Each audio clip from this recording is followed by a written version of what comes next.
Добар криптоентузијасти, како што кажавме, техничарот спремен, гостите од Македонија на плажа, така да можеме на брзинка да направиме едно видео за вести. Нормално, како и секогаш за самиот почеток, ќе направиме, ќе одделиме мал дел со благодарност до Дарко Јошев, Бобан Досев, Иле Кочишки, Никола Котели, Христијан Крстевски, Том Томи и Чагорски Мартин.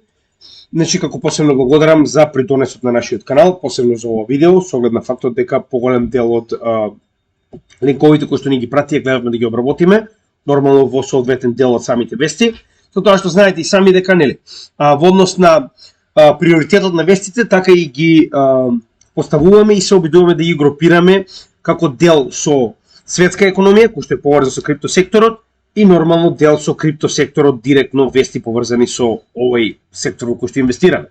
Сега, за почеток би сакал да отворам еден мал дел со поврзаноста на цените на горивото со криптопазар. Ова е многу битна работа, со цел да видиме како моменталната политика на горивата и на она борба помеѓу Западот и Истокот во однос на цените на горивата и во однос на практично оние санкции кои што се поставени на дел од членките на ОПЕК, би можеле практично да делуваат директно на цените на крипто сектор. Тоа ќе биде првото нешто што ќе го објасниме, а потоа ќе продолжиме со светски економски вести и нормално ќе продолжиме со делот од крипто. Сега, со цел да го објасниме овој следен дел, мораме да напоменеме од каде се тоа потекнува. Значи, моменталните напирања помеѓу Западот и Истокот потекнуваат од санкциите кои што ги постави ЕУ и Мурика во практично војната помеѓу Украина и Русија, со тоа што се обидуваат да ја намалат продуктивноста на Русија во однос на еден од главните ресурси кои што го продава, а тоа е нафтените деривати. Тоа што Русија продава и нафтени деривати, а продава и рафинирано гориво. Значи, во било која од овие ситуации, во февруари 2023 година официјално беше изгласано дека конечно ќе се постави кап, односно ќе се постави горна граница по која што може да се купуваат рафинирани и нерафинирани горива. На тој начин, значи, ова LGBT алијанса се обидува да го намали начинот на кој што може Русија да ги обновува своите ресурси, односно во оваа ситуација, така речено да го ја принуди Русија да нема доволно средства да ја престане оваа војна против Украина. Која што сите знаеме дека е многу повеќе од она што моментално се обидуваат да ни го интерпретираат, но како и да се вратиме на главните моменти, каде што пак од другата страна сега имаме еден друг дел, една друга сила, која што се нарекува ОПЕК и која што представува картел на сите производители на нафтени деривати. Со тоа што овдека на прво место е Саудиска Арабија, потоа Русија, а потоа и многу од другите, да речам, земји членки, кои што првенствено се на Саудискиот полуостров, а потоа и други како што се Иран и останатите. Сега, каде е овдека проблем? Значи, ќе погледнеме едно кратко видео каде што Чичко Бајден кажува колку Америка е моćна, се додека на крајот не му кажат колку е моćна оние кои што го финансираат. The largest economy in the world. We have the strongest economy in the world. We have the most productive workers in the world. And given a fair shot, given a fair chance, Americans have never, ever let their country down. ستقوم المملكة بدورها في هذا المجال حيث أنها أعلنت زيادة مستوى طاقتها الإنتاجية إلى 13 مليون برميل يوميا. ذلك لن يكون لدى المملكة أي قدرة. Значи, има најголемата економија, има, не знам, најголеми се и се што. За на крај принцот на Саудиска Арабија да каже дека ќе бидат намалени производството за нафтени деривати за 1 милион на ден барели, посебно во однос на Америка. Значи, тоа е истиот тој кој што пред само неколку години беше главен партнер на Америка, по кој што практично и самиот долар има единствена моќ во однос на тоа што се нарекува петродолар и во однос на тоа што сите деривати во светот поврзани со нафтата или било каков тип на сурово гориво треба да бидат тргувани во долар. Па толку сте моćни моментално американците што кога Чичко во Саудиска Арабија вика тука завршуваме, значи тоа ќе го погоди многу овој блок, не Русија, туку Америка. Зошто го велам тоа? Затоа што со укинувањето на златната резерва нивниот председател Никсон, практично го трга доларот од стабилноста на златото, каде што нема инфлација. Единствена моќ која што пората во доларот ја има е овој договор помеѓу Америка и Саудиска Арабија, дека секоја земја во светот мора да тргува било каков тип на нафтени деривати и горива во долари. Значи тоа е така речено до сега единствената сила која што оваа зелена тоалетна хартија ја има во светот, а сега и тоа е одземено. Зошто? Значи да ги разбереме прво геополитички поставувања на државите, а потоа ќе ви стане јасно како се тоа е поврзано со криптосекторот. Значи стратешкиот партнер на Саудиска Арабија Мурика, кој што до сега им доставуваше оружје, контингенти војска, заштита, лоби, значи во исто време кажува дека до 2030 година ќе биде целосно ослободен од било каков тип на фосилни горива. Сега вие на некој му кажувате колку сте му голем партнер, а во исто време на светот му кажувате дека вие се обидувате да се ослободите од главниот ресурс кој што овој партнер ви го доставува. Сега кажете ми вие овој партнер дали ќе остане да ви биде партнер или ќе погледне на другата страна каде што се БРИКС, кој што и понатаму се да речем држави во развој и уште долго време нема да може да престана да ги користат овие фосилни горива поради инсталацијата која што е веќе направена за користење на овие горива во овие земји и поради значи замислете кој трошок би бил сега моментално еве за Пакистан да речеме, сето она што досега го има изградено од типот на бензински пумпи, од типот на инфраструктура за ваков тип на горива, да го промени со електрична енергија и електрични возила. Посебно за ваков тип на држави кои што се така речено во раст, кои што навистина не може тоа да се го дозволат, тоа е невозможно. И сега наеднаш кажете ми вие ако вашиот главен ресурс, а вие сте Саудиска Арабија и вашиот главен ресурс е гориво и вашиот стратешки партнер ви кажува дека до 2030 година веќе нема да користи горива, дали и понатаму ова ќе ви биде стратешки партнер? Значи тоа е првата причина поради која што е принцот моментално како што видовме, ја намалува така речено соработката со Америка, моментално почнува да се тргува нафтата и во юени, и во рубли, и во значи во оваа ситуација рупи во Индија. Така да секогаш значи во оваа ситуација нормално дека посебно оваа голема земја гледа на бизнис план. Така ставно се обидува да се преориентира кон оние држави кои што навистина и понатаму може да и дозволат соработка со главниот ресурс кој што го поседува. А втора битна работа е тоа што ваквата санкција која што моментално делува на Русија, делува и на сите останати производители во ОПЕК, затоа што ако вие ставате горна граница на горивото, вие практично на тој начин ставате горна граница на сите членки, така? Сега, заканата е дека доколку да речем вие сте прост пример, вие сте Египет, така? И сакате да купите гориво и сакате да платите повеќе од таа пример, $60 за барел. Значи, вие сте под страв дека НАТО, се извинувам, LGBT алијансава практично ќе на некој начин санкционира и вас затоа што вие практично не го почитувате ова што они го поставиле како санкција. Сега што прави за тоа овој картел? Вели вака. Они моментално како група, како картел, ова е најновата што моментално ја видовме на овој клип, само да ви обяснам ствари што е тоа. Значи дури низ септември ќе продолжат да ги намалуваат количините на нафтени деривати кои што ги произведуваат. Зошто е тоа така? Затоа што ако вие ставите цена над која што не смее да се продава ова суровина, ова нели нафтени деривати, вие практично се заканувате дека доколку некој ја купи, вие така речено ќе му ставите санкции и него, така.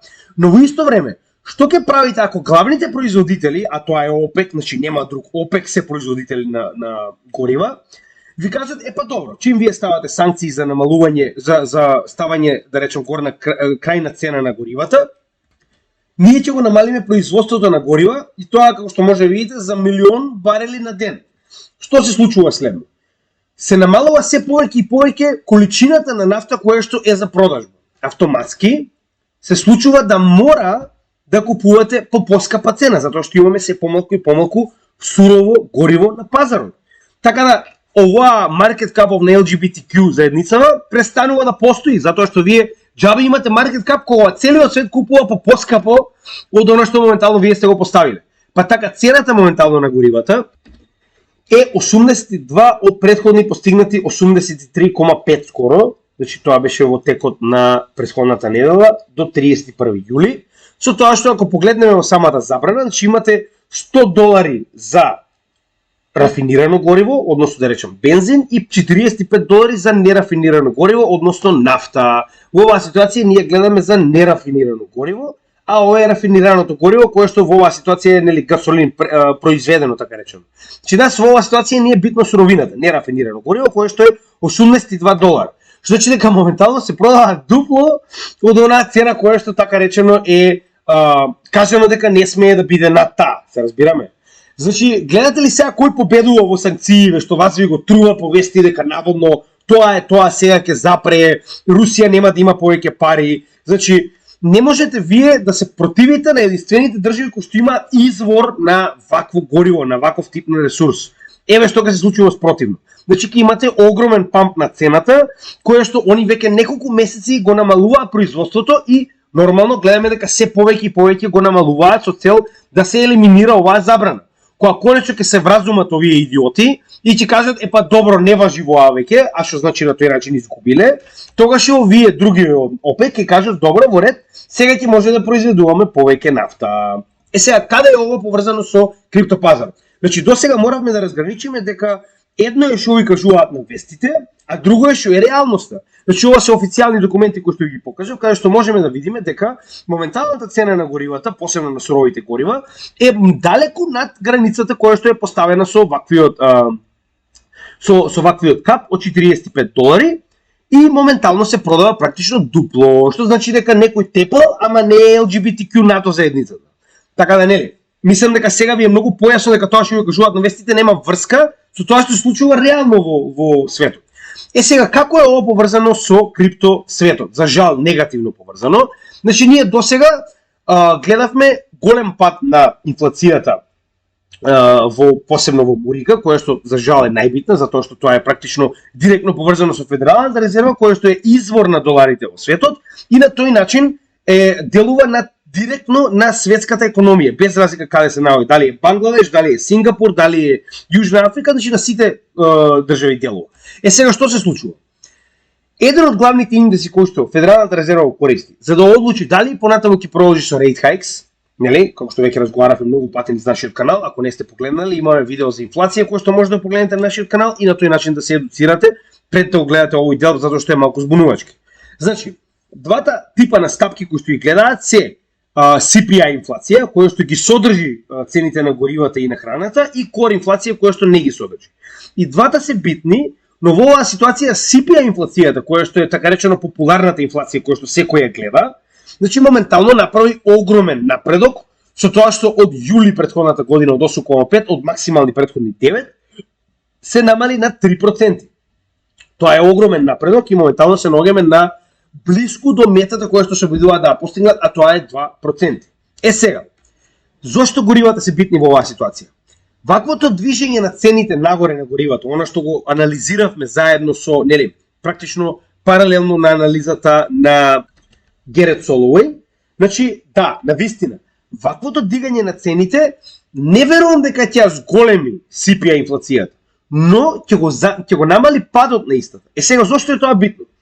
Колку побрзо ќе се придвижиме до оваа 2% граница, која што е битна за Федералната резерва, толку побрзо Федералната резерва ќе престане со нови rate hikes и ќе направи пауза, која што постепено, кога ќе видиме дека имаме соодветен напредок на CPI инфлацијата кон оваа 2% мета, конечно ќе престане со rate hikes и оваа пауза ќе се претвори во намалување на rate hikes надолу. Она што го гледавме во претходното видео, ако не сте го гледале, погледнете го, на почетокот објаснуваме во детали зошто е тоа битно кога разговаравме во видеото за рецесија.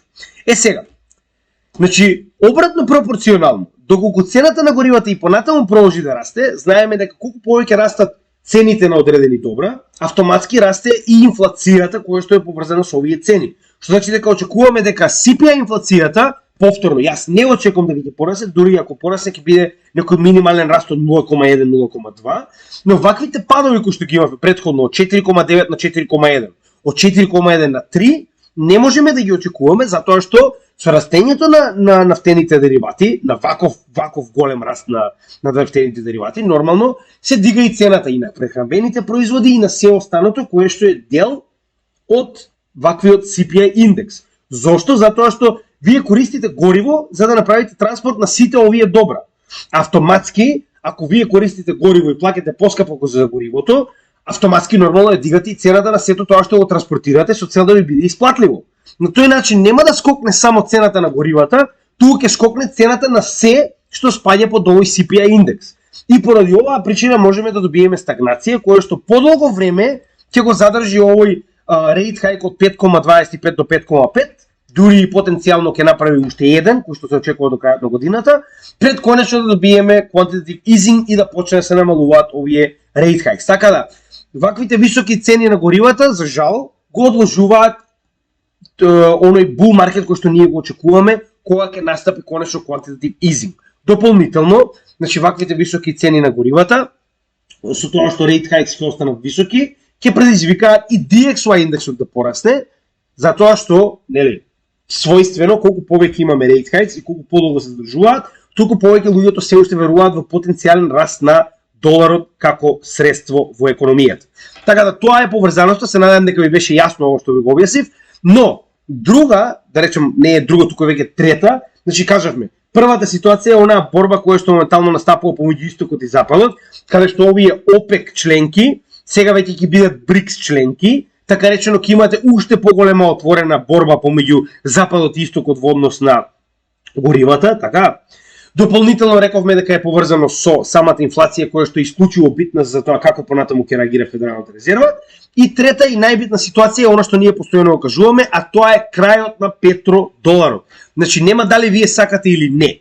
Моментот кога Саудиска Арабија, најголемиот производител на нафта, престана да го продава значи својот единствен најголем продукт, без разлика дали станува збор за рафинирана или нерафинирана нафта, вие автоматски доаѓате до ситуација во која што доларот престанува да биде тоа што е петродолар, односно единствената така речено сила во позадина која што го гарантира неговото постоење и потребата за негова трговија престанува да биде таму.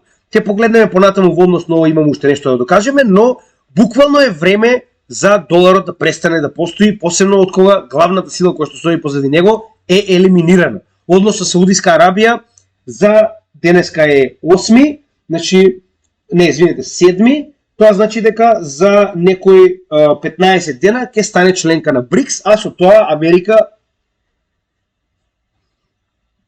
така. Сега, нормално тука настапуваме каде у Федералната резерва, која што моментално се обидува да ја спаси економијата, и ова е илустрација како Джером Пауел моментално се обидува да спаси економијата, а ова овдека тенџерчево е уствари самата економија.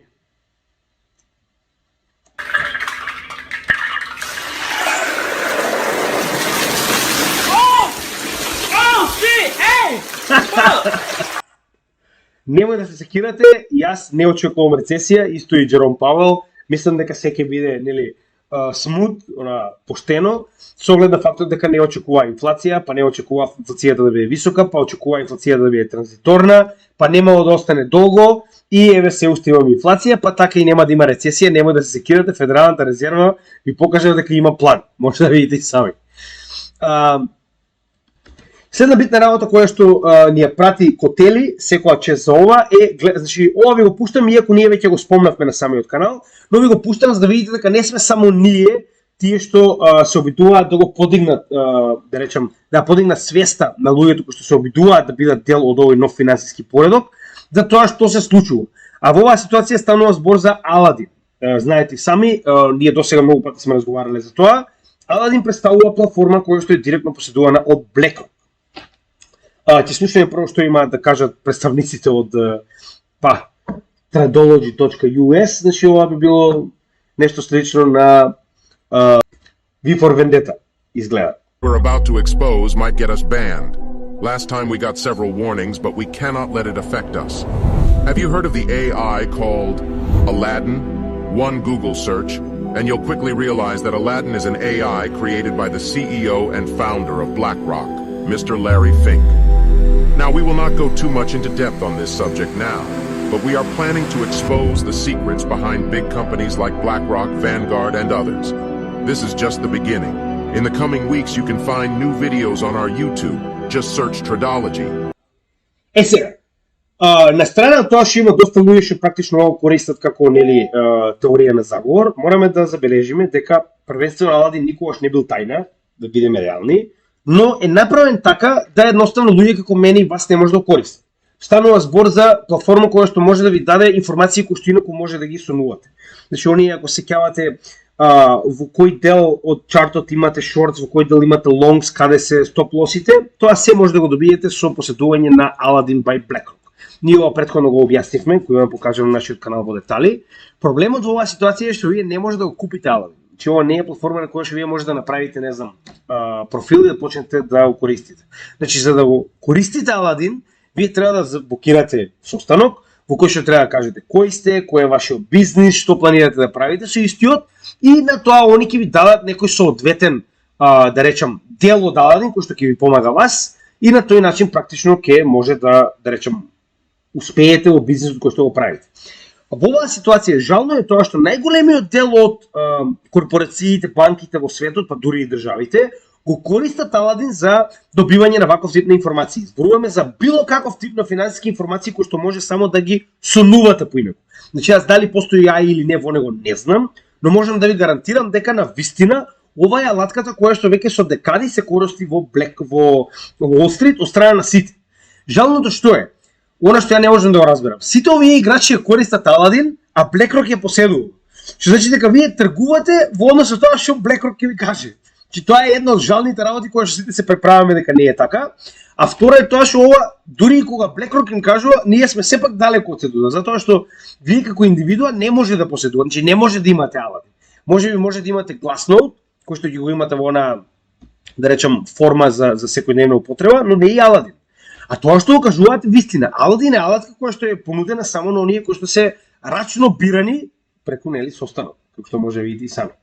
Така да имајте го тоа предвид дека поголемиот дел од традиционалните финансии е директно, така речено, контролирано од Aladdin, затоа што најголемиот дел од информациите кои што овие корпорации, држави, трговци, не знам, трейдери ги имаат, се буквално од една платформа која што е директно поседувана од BlackRock.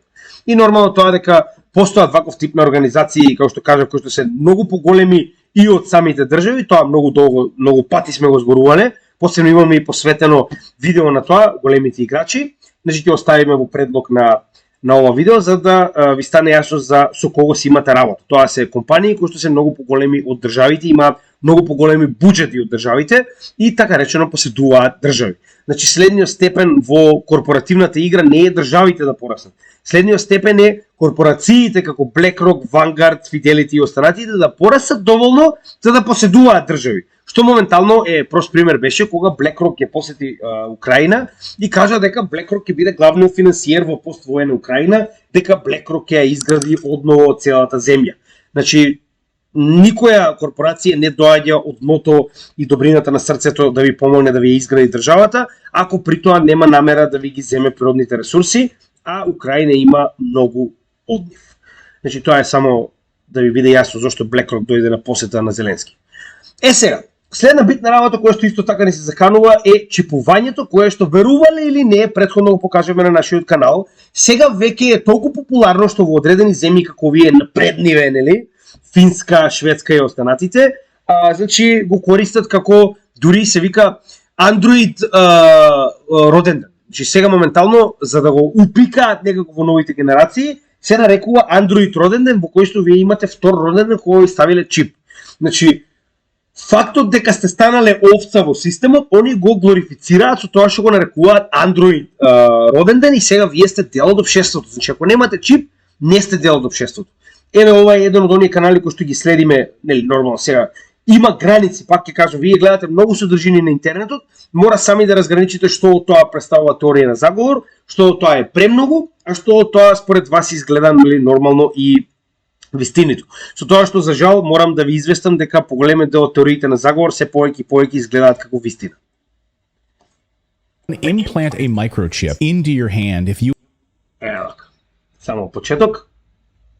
Question. Would you let someone implant a microchip into your hand if you would receive $2,000 a month in return for getting a chip put in your hand? You heard me right. We'll give you universal basic income, basically. 2,000 euros, $2,000 a month if you allow us to put a microchip in your hand. That's exactly. Значи моментално веле дали би дозволиле некој да ви дава $2,000 месечно, а вие да дозволите он да ви стави чип во раката, најчесто тоа се става во овој дел од раката овде. Значи помеѓу палецот и показалецот и вели ќе ви даваме месечно вика основен, нели, тој најбитен приход кој што ви е потребен од $2000, само треба да го имате овој чип во вашата рака. Exactly what's about to happen as part of the rollout of the central bank digital currencies. It's a carrot for them to...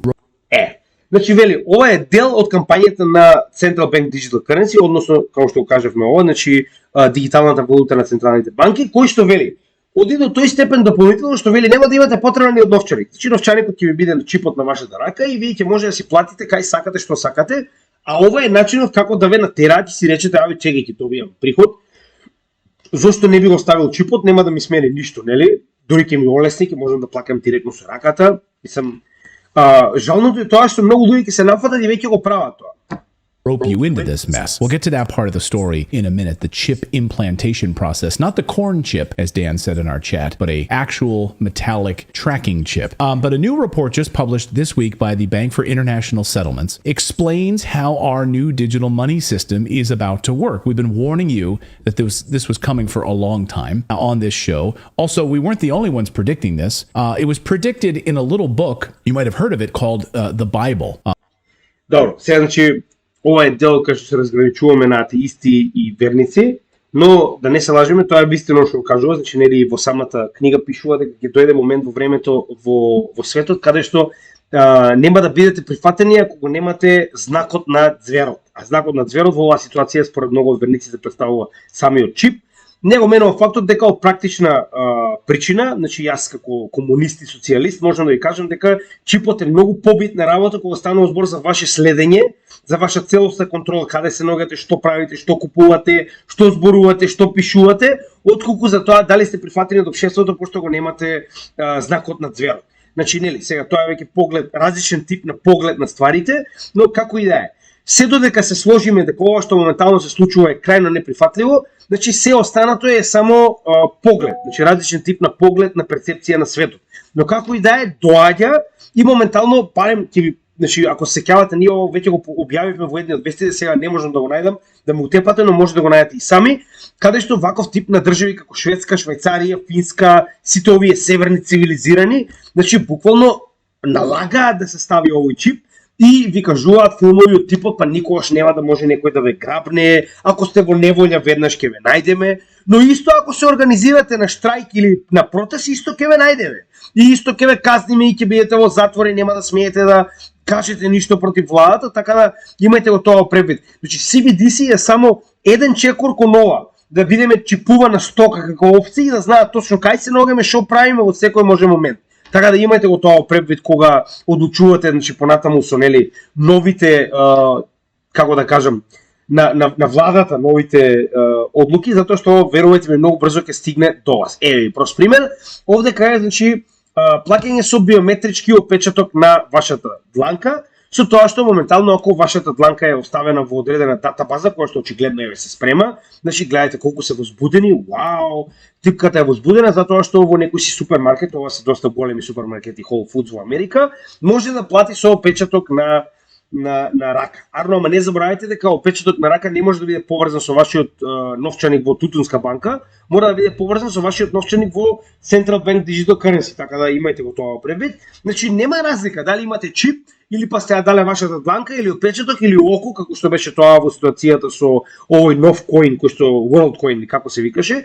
Така да ова се само различни степени на датабази кои што ги градат за нас, со цел да не можеме да бегаме. Значи ако не сте дале во оваа ситуација, не знам, отпечаток од прст, сте дале, не знам, facial recognition или пак eye recognition или во оваа ситуација, не знам, сте направиле чип на раката, значи не се секирајте. Тоа се само различни начини за истата цел, а тоа е целоса контрола. Значи не заборавајте, крипто само го забрза ово, со тоа што моментално и даде на владата да користи ваков тип на технологија во Central Bank Digital Currency, за да не дигитализира како општество и целото да не контролира. Значи не го заборавајте, тоа доаѓа и како канал се обидуваме да го расшириме што можеме повеќе. И ова е многу добро сумирање на тоа што моментално го гледаме, а тоа е како да се залаже масата додека се случуваат овие големи промени, да едноставно се фокусира на сосема друга страна, додека ова што моментално се случува помине. No job worth $2 million a year. That's why they pay athletes these fantastic salaries. Вели, ниту една работа вика не вреди $2 милиона на годишно ниво. Вика, затоа вика на ваквите атлети како Чичково од Фуншал им даваат вика толку големи вика плати на месечно или годишно ниво. Listen to the radio the other day.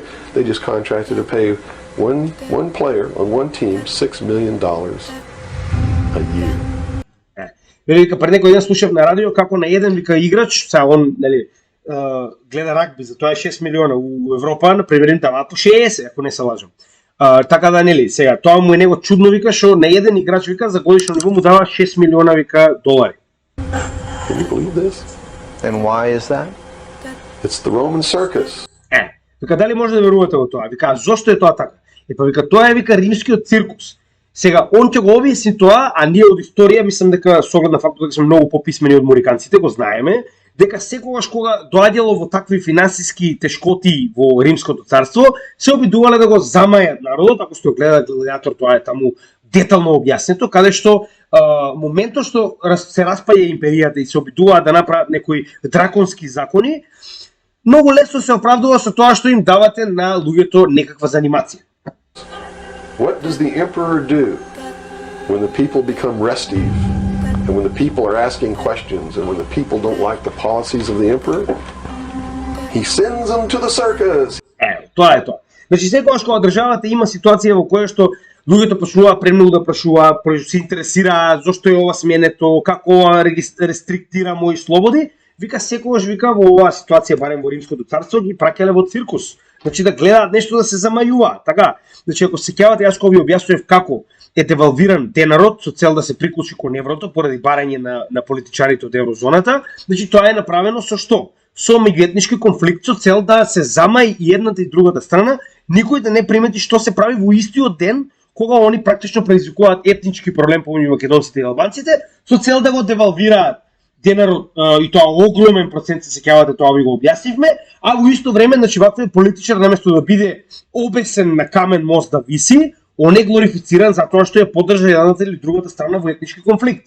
Истата ситуација и овде. He creates a circus, he builds a giant coliseum, and he begins to throw the Christians to the lions, and he has great chariot races, and football games, and basketball games, all to keep the idiots preoccupied. Ете така. Значи, вовдека убаво сумирано, дали сте навредили или не, тоа е ваш проблем, тоа е реалноста. Значи, се што е направено за забава, со цел да не држи подалеку од ова што моментално го говориме на нашиот канал и на сите овие други канали, кои што ви ги пуштам затоа што има доста луѓе кои што на вистина го споделуваат тоа што може повеќе, е направено со истата цел.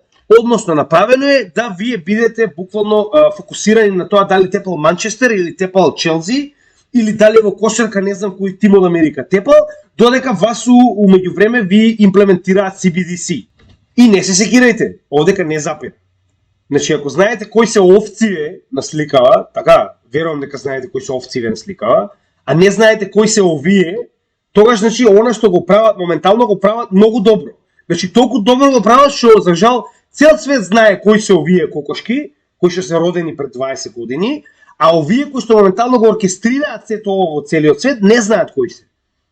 Значи, јас би ви препорачал, доколку не сте го слушали нашиот канал до сега, да ги запишете овие имиња и да видите кои се овие луѓе и да научите зошто овие луѓе се толку битни и се најбогатите на светот, а не знаеме ни како се викаат. Ние знаеме кој е Илон Маск, ама не знаеме кој е Рокфелер, кој е Ротшилд, кој е Морган, кој е Уорбург и Шиф. Значи, верувате ми, има многу поголеми луѓе од Илон Маск. Само запишете ги овие имиња и ќе ви дојде она што треба да го знаете, дури не доволно, но како и да е, но истите овие луѓе би преферирале ако вие се занимавате со овакви овци на телевизија и нормално Манчестер, Челси и останатите, нели, што ги гледате, за разлика од тоа, нели, да не приметувате што моментално се оркестрира во целиот свет. Верувајте ми, на крајот од денот борбата не е помеѓу македонците и бугарите или албанците или пак помеѓу Русија и Америка или помеѓу Русија и Украина. Не. Борбата на крајот спаѓа на 99% против 1%. 1% се овие кои што моментално толку добро е оркестрирале оваа римска драма, што ние не можеме ни да препознаеме кои се тие, не знаеме ни кој ни е вистинскиот непријател. Но за жал се уште остануваме на оние тривиални конфликти кои што се најбитни. Тоа е реалноста, а ваквите кукли како Америка и нели гериатрија Џо, кои што моментално се директно поседувани од овие уште многу одамна, уште моментот кога овие фаци ја направиле Федералната резерва, погледнете и за тоа ќе ви стане јасно што зборувам, значи уште тогаш Америка е купена во целост од страна на овие фамилии и моментално ја користат како глувче во овој голем театар кој што ние мислиме дека Америка е уствари таа кој што ги влече конците. Сега, во исто време, значи она што јас постојано го кажувам, еве се случува повторно, значи новиот председател на Бразил, Лула да Силва, моментално повикува повторно на целосно дедоларизирање на светот, каде што кажува дека е невозможно и несвојствено Бразил да тргува со Кина во долари. Зошто би го направил тоа? Погледнете сами. Nós vamos discutir a entrada de novos países e eu sou da opinião que quanto mais países... Ова е дело што јас постојано ви кажувам. Главната работа која што ние ќе ја доживееме во 22 август овој месец, значи е тоа што ќе се зголеми БРИКС за огромна бројка на членови. Веќе 22 официјални апликации. И уште еднаш ќе напоменам, ова не е апликација на Сан Марино, на Андора и на Црна Гора. Туку ова се апликации на огромни економии, почнувајќи се Саудитска Арабија и Иран, а потоа преку Алжир, Аргентина и останатите. Така да имајте го тоа предвид, тоа е целосен пресврт во политиката во светот. Se quiserem entrar, se tiverem o cumprimento das regras que nós estamos estabelecendo, nós vamos aceitar a entrada dos países. Senhores e senhoras, para o nosso país. Todos e todas têm acompanhado a... Значи, и самиот кажува, значи, иако овдека се појавија вести дека наводно Бразил ќе го рестриктира влегувањето на нови членки во БРИКС, останува да видиме на 22 август, но тоа се само вести.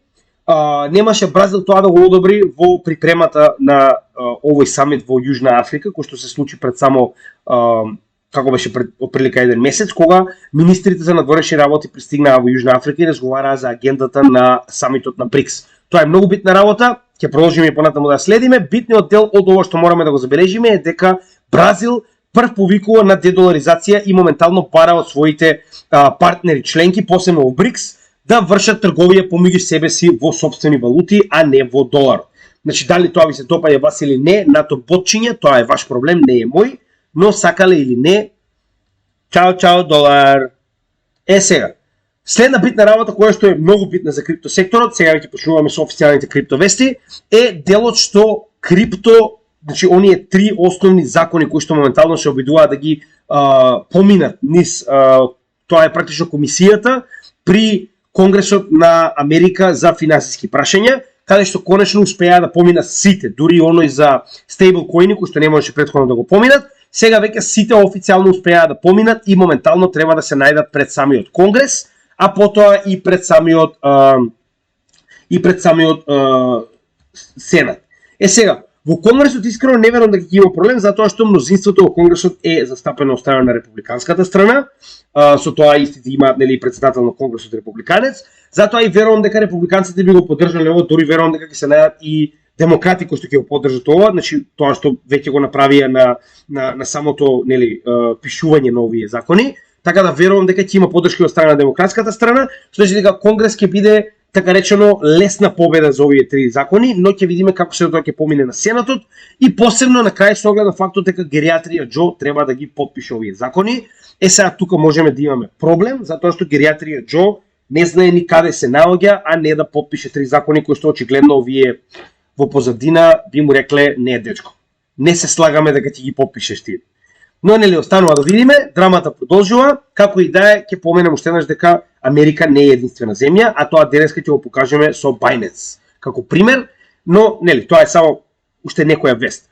Сега, Гери Гангстер со ново шоу, затоа што очигледно му донесоа три закони кои што ќе му запрат работата која што ја прави против криптосекторот. XRP победи за жал за Гери Гангстер. Сега наједнаш Гери Гангстер вика, знаеш што, додека не сме изгубиле скрос ова што го правиме, дај сега ќе се преориентираме, ќе бркаме AI протоколи, затоа што тие се као поопасни, па после ќе се вратиме назад на криптосекторот. За жал, не можам да најдам има countdown до официјално нели бркање на Гери Гангстер, со оглед на фактот дека има уште 3 години од неговата кариера во СЕК, за жал како главен нели како чеер на самиот СЕК.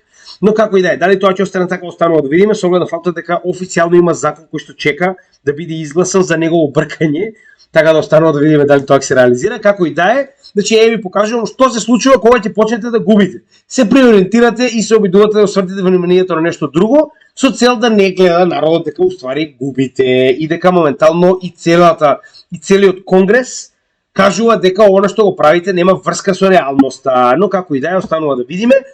Само ви го напоменувам ова дека е исклучиво битно затоа што ваквото насочување кон АИ може да значи дека сега на СЕК може да му текне да ги тужи проектите кои што се во АИ секторот, како што се оние проекти за кои што веќе разговаравме, Fetch AI, оној голем маркетплейс за АИ, така да поради овие причини би сакал да напоменам, имајте во предвид дека ваквата пренамена на работата на СЕК може да се одрази на проекти кои што имаат АИ во позадина. Имајте го тоа пред. Битна работа следно за која што мораме да разговараме е Coinbase, кој што го користи одлуката на СЕК против Ripple, оно што ние го кажавме дека ќе се случи, еве го се случува, во која што Coinbase официјално, значи после барањето на СЕК да направи делист на сите валути освен на биткоин, значи официјално сега Coinbase враќа и кажува дека СЕК нема никаков авторитет за да продолжи со ваквата тужба против Coinbase. Сега нормално тоа е уствари барање од страна на Coinbase до судот кој што е надлежен за овој случај да целосно се отврли случајот и да се каже дека СЕК нема надлежност да одлучува или пак тужи во случајот со Coinbase.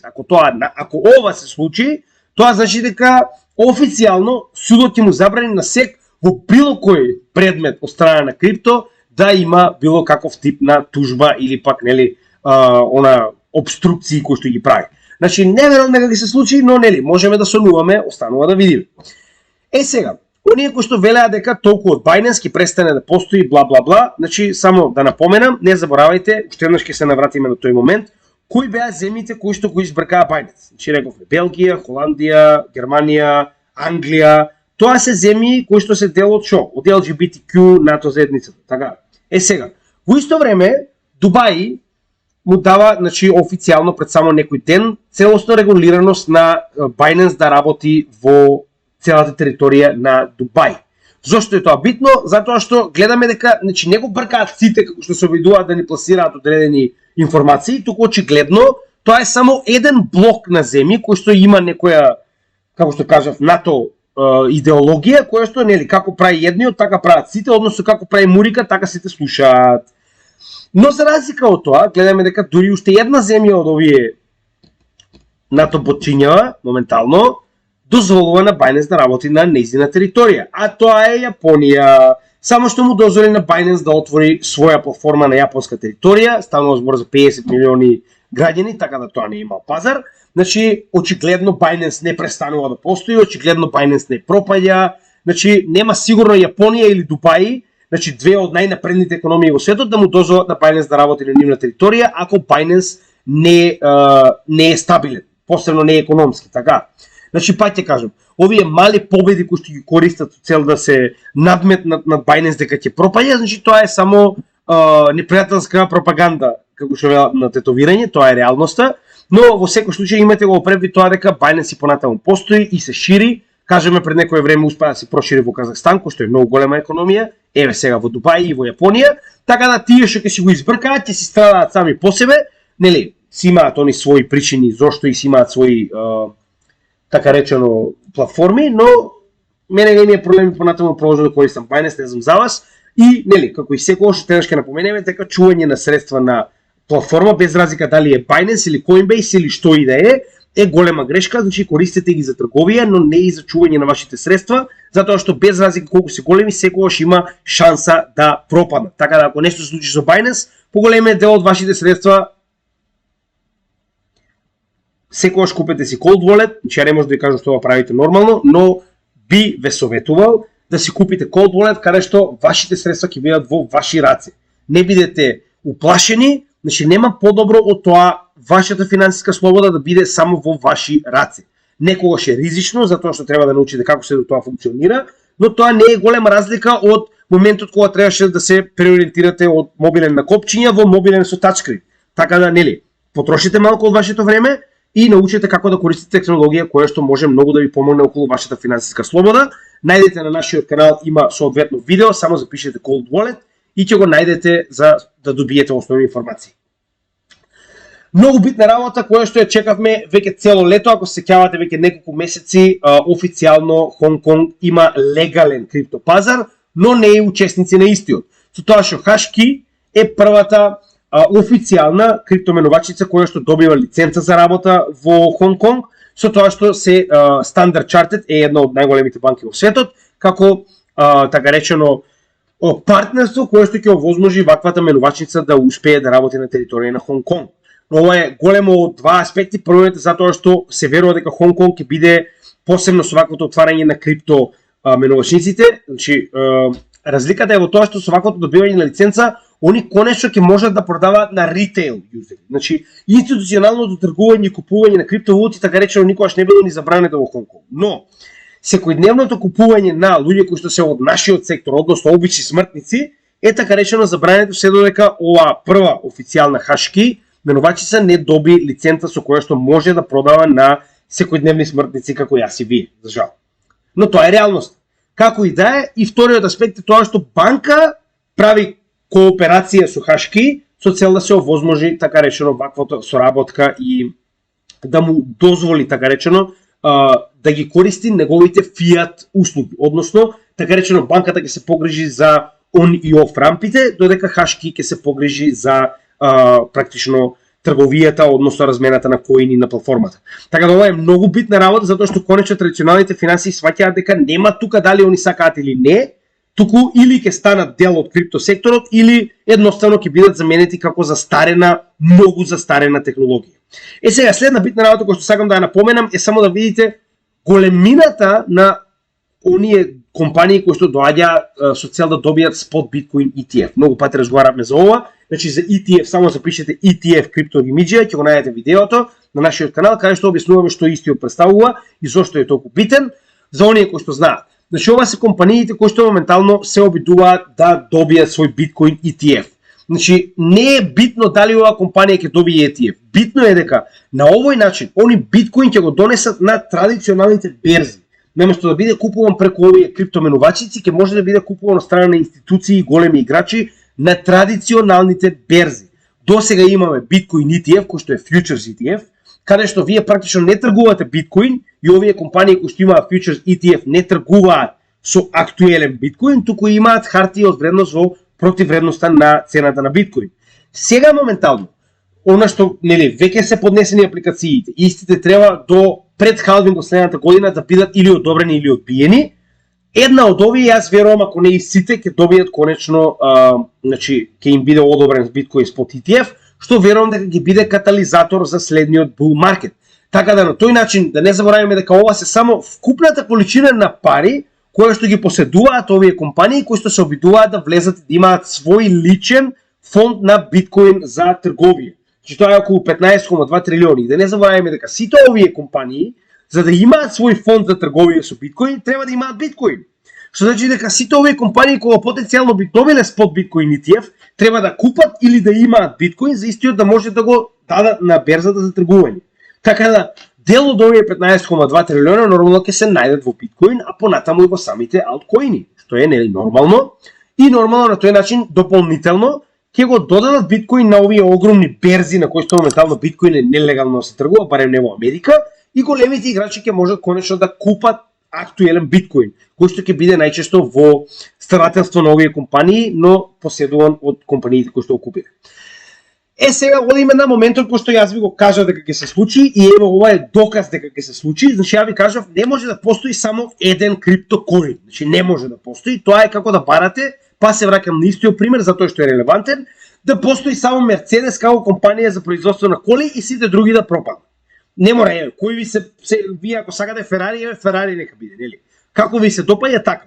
Идејата е дека не може да постои еден коин, првенствено поради технолошки аспект, затоа што не може еден коин сите технолошки аспекти да ги покрие. Биткоин е екстремно сигурен, но е многу бавен. Така да вие не може да го користите за смарт контракт платформа. Така, друга ситуација, Ethereum е крајно scalable затоа што има многу добра scalability со однос на сите оние апгрейди кои што се направени, но е повторно многу бавен, така. Значи и Ethereum не може да биде корисен за секојдневни трансакции, затоа што за трансакција од 10 денари вие ќе треба да платите $50 фи, така. Овдека доаѓаме на моментот дека големите играчи прашање на време е кога ќе ги препознаат овие следни шампиони во криптосекторот и секој од тие шампиони ќе се фокусира на полето во кое што ќе се развива. Прост пример. XRP се развива во меѓугранични плаќања од институционален и банкарски карактер. ADA се развива во децентрализирање и нудење на блокчейнот за многу повеќе од финансиски аспект. Значи го нудат во Етиопија за запишување на едукацијата и нели оценките, дипломите на сите деца во етиопскиот пример едукационен систем. Така. И сега имате многу различни од овие блокчейни кои што имаат своја намена. Еве Solana на пример, кога работи од 9 до 5 од понеделник до петок, се фокусира на брзина, која што ја нуди практично на овие проекти затоа што има многу голема брзина. Иако не работи после 5 од понеделник до петок. Но како и да е. Ора што постојано ве кажуваме дека ќе се јават нови шампиони, значи невозможно е да има само еден шампион во сферата. Јас не го разбирам тоа, посебно оние максималисти без разлика дали се биткоин или етериум. И она препукување на форумите во Македонија исто така не го разбирам. Во ред, секој купил во тоа што верува. Значи не може да омаловажувате затоа што луѓе купили и Dogecoin па направиле милиони. Арно ама, значи работава е да инвестираме со памет, да не инвестираме со игра на среќа. Се разбираме? Значи направете истражување пред да ставите пари во нешто. И затоа се враќаме на моментот каде што Ethereum моментално, значи погледнете овде. Во само еден месец до сега се поднесени, мора и помалку ако не се извинувам.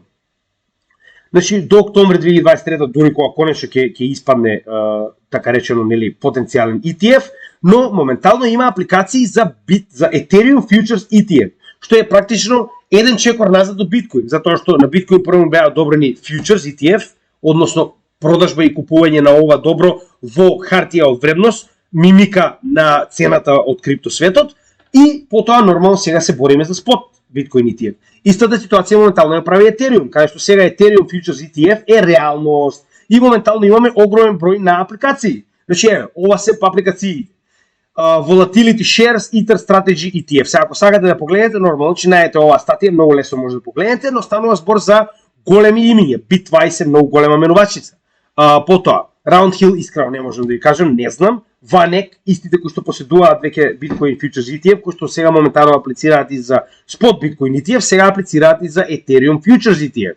Понатаму, ProShares, искрено се треба да седнам и да ги проверам, значи доста е долго, за жал нема време да го прочитам. Grayscale, да не забравим дека Grayscale покрај големата количина на Bitcoin поседува и Ethereum, кој што сака да го направи Futures ETF. Моментално очигледно и сега нели да продолжиме понатаму, има доста апликации, но битниот момент кој што мораме да го разбереме е дека овие апликации се директно поради тоа што Биткоин тоа го направи. И нормално е дека не можеме да очекуваме дека другите коини ќе бидат назад. Значи прашање на време е кога ќе се приклучат на ова така речено на овој тренд на практично признавање и препознавање на проектите во криптосекторот.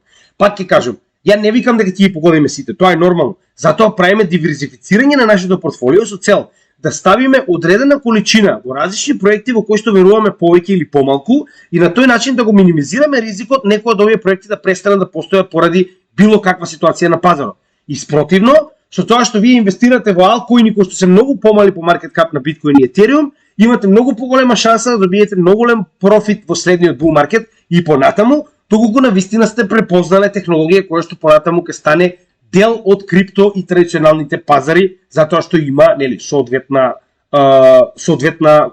корисност. Сега, постојано се обидувам да го покажам ова за да имате во превид зошто е толку битно. Ultrasound Money е страна која што моментално ни покажува колку е дефлацијата на Ethereum. Ethereum е најголемиот дефлационен, па да речем, дефлационно добро во светот. Значи дури Биткоин има инфлација која што моментално е 1,5 и ќе се намали на негде 0,8 со следниот халвинг.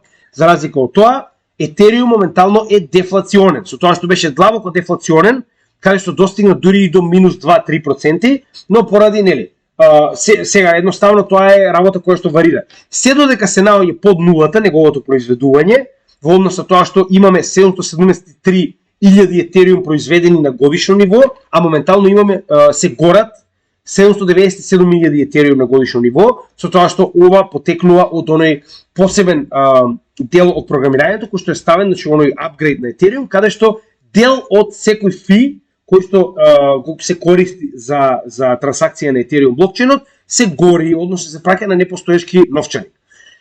Со таквото горење, моментално имаме со оглед на фактот колку се користи блокчейнот, нели колку повеќе го користиме Ethereum, без разлика дали е тоа за меме-коини или за што и да е, значи едноставно користењето на Ethereum екосистемот ви нуди се поголем брн на Ethereum на годишно ниво.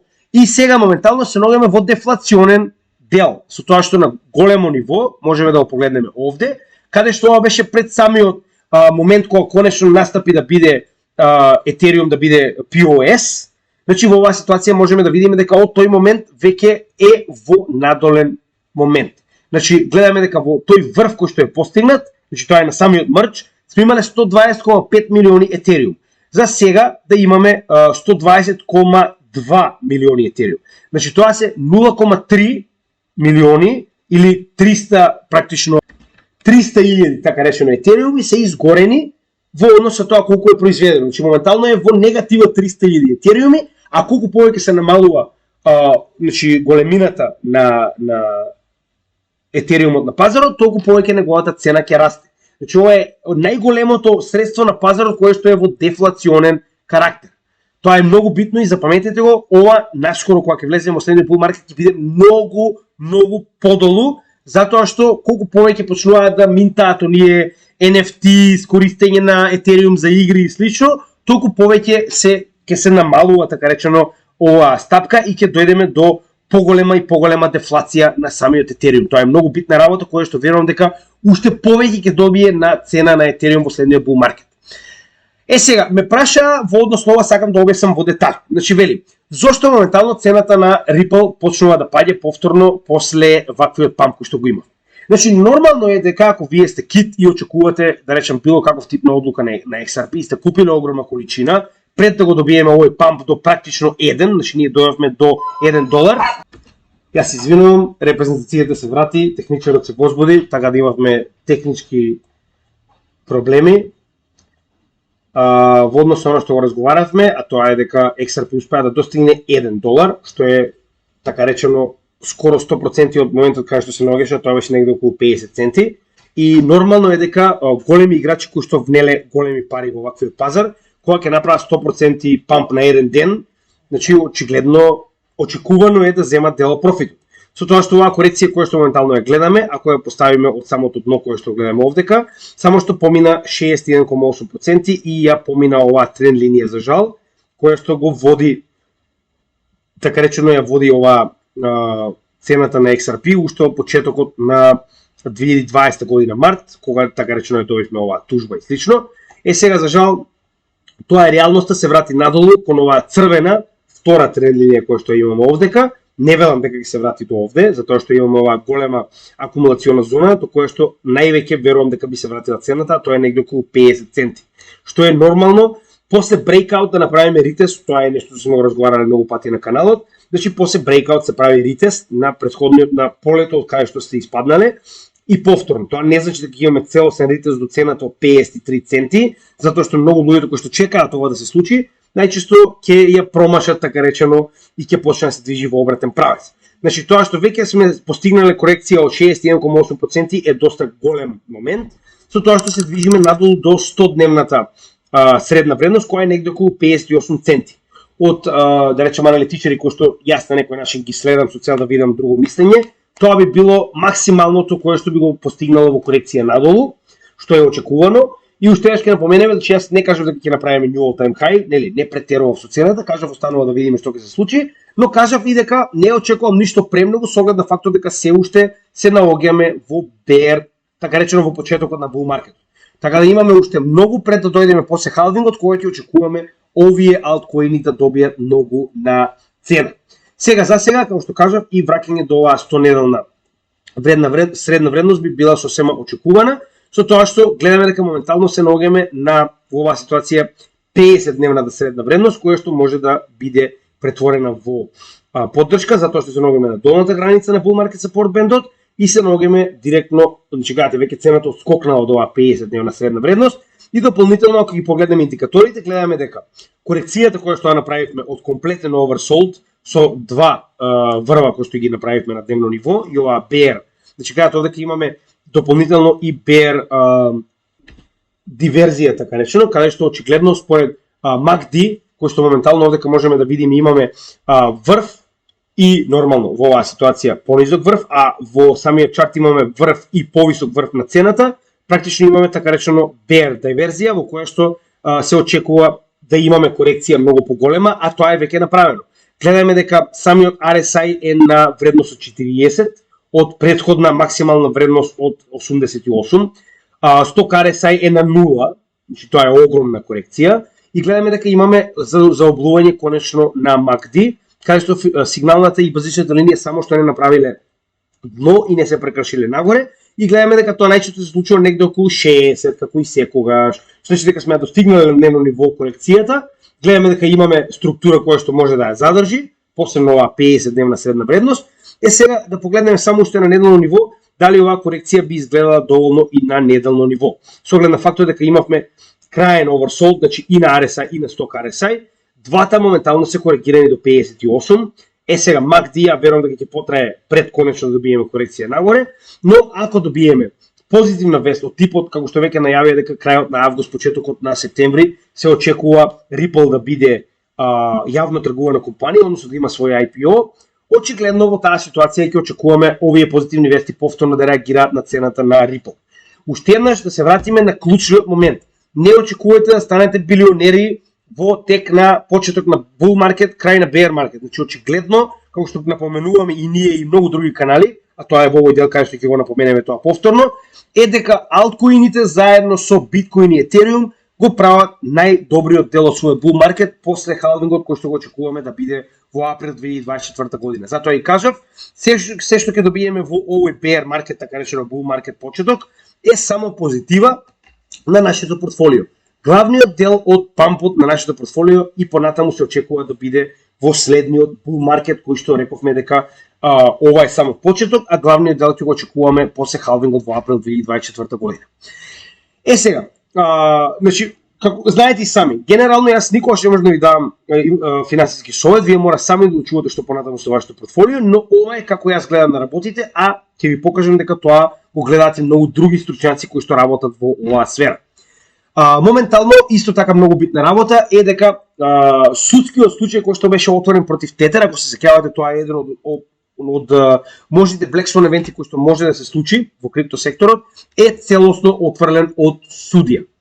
Односно, ваквите најави, така речено, од своевидните власти во Америка, дека Тетер нема доволно средства за да ги покрие сите изминтани USDT, паѓа во вода, и поради ваквата ситуација судијата, претпоставам откако ги погледа на соодветните истражувања кои што се правени од приватни финансиски компании, одлучил дека очигледно самиот Тетер како компанија има доволно во оваа ситуација долари, како и обврзници, за да ги покрие средствата кои што ги има изминтано во Тетер. Тоа е многу добра работа, тоа е еден Black Swan евент помалку на кој што мораме да се секираме. DYDX, знаете и сами, представува една од најголемите децентрализирани менувачници во просторот, со тоа што самите поседуваат DYDX токен, кој што е ERC20 токен од Ethereum екосистемот, и истиот моментално се обидуваат да го пренесат на свој блокчейн. Што уствари тоа треба да биде? Значи DYDX како менувачница, слично на Binance, се обидува да направи Layer 1 блокчейн кој што ќе биде како дел од Космос. Знаете, сами Космос е оној голем проект кој што работи на интероперабилност на различни блокчейни, и во оваа ситуација тоа е многу добра одлука ако мене ја прашувате, со тоа што моментално Layer 1 блокчейнот на DYDX е во тест фаза, значи DYDX Chain, а додека за разлика од тоа, самата платформа која што имаат е во верзија 3. Сега знаете дека DYDX, како и многу голем дел од менувачниците кои што се децентрализиран карактер, се директно владеени од DAOs, односно децентрализирани автономни организации, кои што одлучуваат понатаму што со ваквиот протокол. Така да моментално веќе е во тек предлог за гласање на DYDX токенот да биде пренесен на ваквиот DYDX Chain. Токенот е сега моментално governance токен, кој што се користи, така речено, за да биде донесена одлука на DAOs на DYDX. Така да во моментот кога овој чейн ќе стане реалност и ќе почне да биде, така речено, својствен дел од самата DYDX како проект, тогаш ќе биде пренесен и токенот на самиот Layer 1 блокчейн. Тоа е добра вест, значи се шири ова децентрализирана менувачица, мене ако ме прашувате, тоа е доста позитивна вест за самиот DYDX. Мада, уште еднаш ќе напоменам, не заборавајте, исто како за Binance, исто како за OKX и останатите коини кои што ги имаат поврзани со своите платформи, истите се директно така речено наследни на тоа што ќе се случи со самата платформа.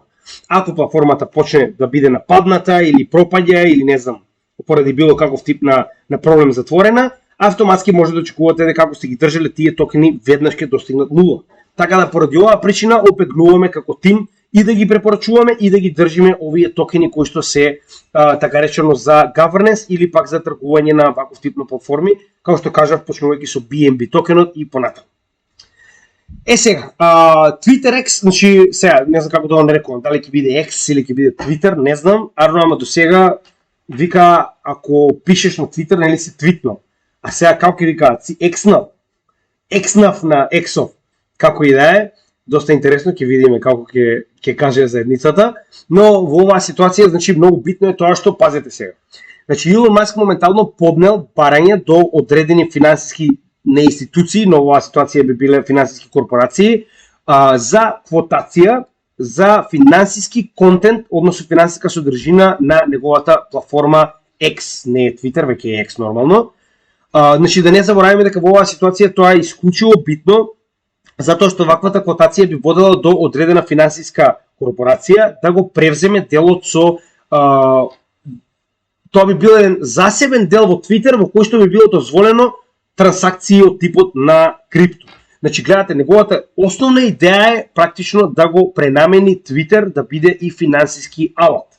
А на тој начин со оглед на фактот дека има една од најмасовните платформи која што поседува нели по луѓе, ова би било тоа што не успеа Facebook да го направи со Meta, значи Илон Маск ќе го направи со X. Ако тоа го направи, јас верувам дека прво оние кои што држат Dogecoin ќе се офајдат доста, значи сигурно ќе направат долем профит. Зошто? Затоа што значи самиот Илон Маск постојано кажува дека во моментот кога ќе има така речено момент да додаде финансиски аспект не само на Twitter, туку на било која од своите компании, тоа ќе го направи со цел да го претвори Doge во светски призната валута. Мада тоа дали ќе успее останува да видиме, Dogecoin и понатаму представува обичен meme coin, но моментално има голема поддршка од Маск, а со оглед на фактот дека станува збор за најбогатиот човек на светот, верувам дека она што го кажува треба да го земеме во предвид.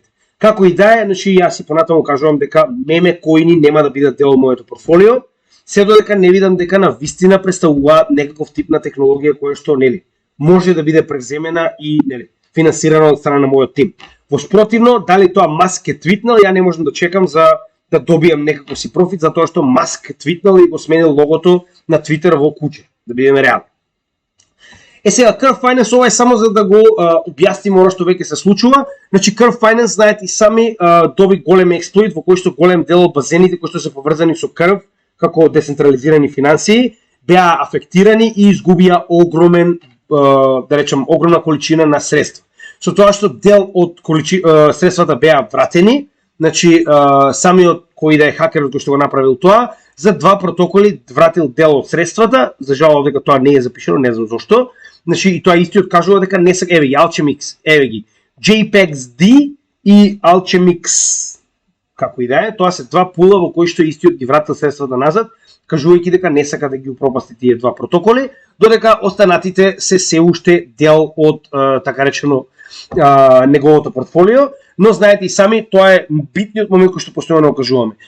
Блокчейнот представува отворена книга. Вие не може да украдете ништо без да биде следено, што значи дека сите овие средства, ако понатаму почнат да се движат од волет во волет, се додека не бидат конечно поврзани со одредена физичко или правно лице, истите ќе бидат следени. А во моментот кога ќе бидат поврзани, затоа што да речеме одреден човек сакал да ги извади парите надвор, од одредена менувачница или што и да е, вие автоматски знаете кој е точно хакер. Значи тоа се случи многу пати досега. Во оваа ситуација и самиот знае дека не може да го направи тоа, затоа што му се потребни огромни миксинг услуги, затоа што има 6 милиона во крипто, кои што се уште се така речено во одреден волет кој што он го поседува. Сега, Curve му даде одреден временски период во кој што му дозволува сам да го врати крипто, но тоа не го направил до ова беше, само да видам до кога, ако не сажам пред само еден ден до 8 часот наутро, и сега моментално, значи Крв вели дека ќе даде 10% од скупниот фонд кој што моментално е во раците на хакерот, ако некој успее да утврди кој е неговиот идентитет, а тоа е негде околу 1,85 милиони долари. Така да некој од вас, ако е white hat хакер, би му напоменал дека 1,85 милиони и не е така лоша заработка, за да го најде идентитетот на хакерот. Техничарот се искашла и се уште кашла. Дали е добар техничарот? Добар е. На своето место. Моментално, ова е многу битна работа која што сакам да ја така речено покажем на криптозаедницата. Значи, доколку банка попадне, дефинитивно пропаѓањето на банката нема да биде ниту еден од оние банкари кои што се задолжени за банката нема сигурно да рече еве јас со сопствен джеб ќе дадам тоа што имам за да пробам да го спречам ваквиот колапс. За разлика од тоа, криптосекторот е една сосема поинаква, барем сега за сега, зона во која што можеме да видиме дека самиот Майкл Егоров, кој што е еден од основачите, ако не е основачот на самиот Curve Finance, значи лично своји финансии, така речено, заложува со цел да може да ги првенствено поземи овие средства кои што се изземени од половите, за да ги врати и во моментот да може да функционираат, додека не се реши ваквата ситуација.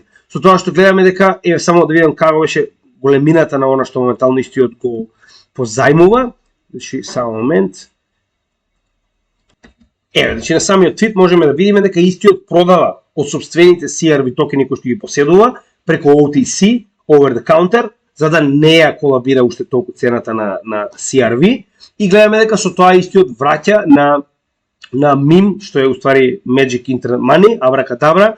Тоа се истите, тоа е два уствари протоколи кои што се од истиот креатор, италијанец, не е битно сега да нема да навлегуваме, но како и да е, тоа е еден момент кој што не може да го очекувате во традиционални финансии. Значи банките ќе чекаат државата да ги спаси и државата да ги плати она што го засрале нормално, додека за разлика од тоа во криптосекторот вашата значи репутација е се. Доколку вие не го исправите тоа што моментално се случило поради ваша вина, значи вашата репутација веќе е непостоечка. Така да ова е како се држи репутација. Значи исто да беше и со Binance, ако се сеќавате, и со Kraken, кои што од лични џепови буквално вратија во хаковите кои што им беа направени во минатото. Значи тоа е разликата помеѓу традиционални финансии и крипто. Во крипто можеме да видиме дека луѓето кои што моментално се дел од пазарот и кои што ги имаат овие финансиски услуги се грижат за заедницата и со собствен џеп. Сега, ова се неколку чартови кои што ги добивме од Бобан Досев и од останатите, да речем, членови на самата Crypto Македонија и на Gemigia, нели, крипто проектот, каде што можеме да видиме дека моментално многу од, да речем, каналите го имаат истото мислење. Сега оваа тренд линија која што гледаме овдека е малку поинаква од она која што јас имам, затоа што кај мене малку поинако е поставен самиот канал, но во глобала можеме да видиме дека идејата е иста. Односно сите овие бул маркети својствено направиле баунс од ваквиот, значи гледаме во еден, во втор, во трет аспект, така речено, и значи овој канал и понатаму представува основата на движењето на биткоин, барем сега за сега, додека истиот не биде негиран. Така да гледаме дека и други го имаат, така речено, ова мислење како што го имам јас. Следна работа која што сакам да ви напоменам е она што постојано кажуваме, дека овој бул маркет наликува на тој од 2014-2017 година. Зошто е тоа така?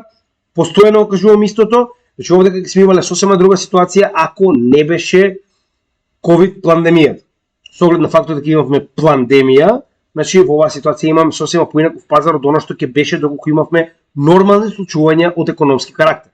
Така да, ако го превземеме од овој аспект овде, па еве да речеме до самиот крај, и ако го поставиме овдека од моментот каде што успеавме да утврдиме дно, можеме да видиме дека е доста сличен. Само момент, грешка.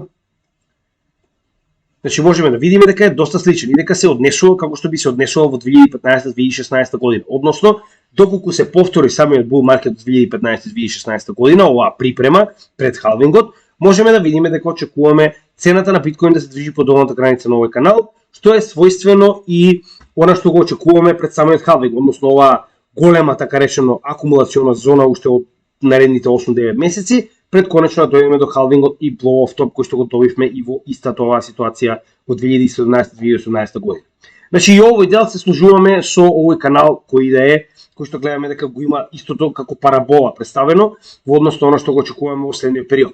Сега овдека имаме, овдека можеме да погледнеме и уште еден аспект кој што постојано го кажуваме, но многу поубаво е овдека образложен. Значи секоја чест на Аурелион Охајон како добро го представил ова, зошто е тоа така? Значи овдека се од bear market кој што секогаш представува една година, до сега барем во последните 4 циклуси, преку една година пред самиот халвинг кој што можеме да го видиме во оваа ситуација и после халвингот каде што имаме така речено веќе 2 години во текот на халвингот и после халвингот bull market.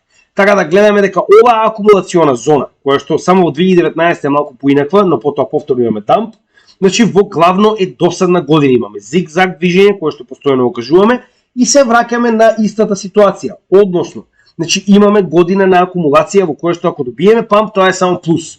Ако добиеме акумулација, тоа е исто така плюс затоа што постојано купуваме на пониска цена отколку како што сме купувале да речеме во 2019 година, кај што и мене ми се случи истото. Значи купуваш, едно време цената ти паѓа 50%. Така, во оваа ситуација веќе една цела година купуваш на исто ниво, така, што е многу подобро за акумулација, затоа што кога ќе трнеш конечно нагоре, веќе си многу далеко од цените каде што си акумулирал. Така да во оваа ситуација, ова што јас го гледам моментално е благослов, ми дава повеќе време да соберам повеќе пари да можам да финансирам во она што понатаму ќе се претвори во голем профит после самиот халвинг. И за да бидете свесни дека тоа што кажуваме вистина, само ќе се вратам уште еднаш на овој момент. Значи овие компании не за џабе сега влегуваат да пазат. Тоа треба да ви биде воделка. Значи ова се едни од најголемите компании во светот, тргнувајќи од BlackRock, Fidelity, а овдека и Vanguard, со тоа што истиот има финансирано многу во биткоин майнинг. Значи овие компании не за џабе влегуваат сега моментално во крипто, посебно во биткоин, ако на вистина не се очекува голем профит во наредната година. Така да тоа се основни показатели кои што секогаш треба да ве водат во однос на тоа каде се движиме. Истата ситуација. Гледаме дека буквално овој при булран е каде се наоѓаме моментално кога би ги поставиле последните 3 bull маркети, а дополнително ова уште еднаш го повторувам оно што јас постојано го кажувам, дека биткоин е 4 годишен циклус и дека за разлика од традиционалните финансии, во биткоин многу полесно може да се ориентираш и да се водиш под циклусот кој што е 4 години и досега 3 пати тоа не го покажува. И исто така последно, значи можеме да видиме дека на вистина досега гледано од ако ги поставиме овие претходни bull маркети, сега веќе имаме 3, ова е четврт, многу полесно можеме да видиме што ќе очекуваме во следниот период. Иако bull маркетот понатаму кога ќе започне ќе трае исто така долго, очекуваме истиот да заврши негде во средината крајот на 2025 година, станува збор за многу полесен период во кој што ќе броиме пари. Но сега е тешко каде што многу од луѓето едноставно се откажуваат поради тоа што може да видите и сами. Ваков тип на досадна година предизвикува многу од луѓето да кажат "Воа не оди нигде, продај да ги си купиме нешто друго." Така да ја не можам да кажам што да правите, но жално е што многу луѓе се откажуваат пред конечно да дојдеме до убавиот дел, а најчесто поминале преку најлошиот, најкрвавиот дел и најчесто се откажуваат во оваа една година пред конечно да дојдеме до bull маркетот.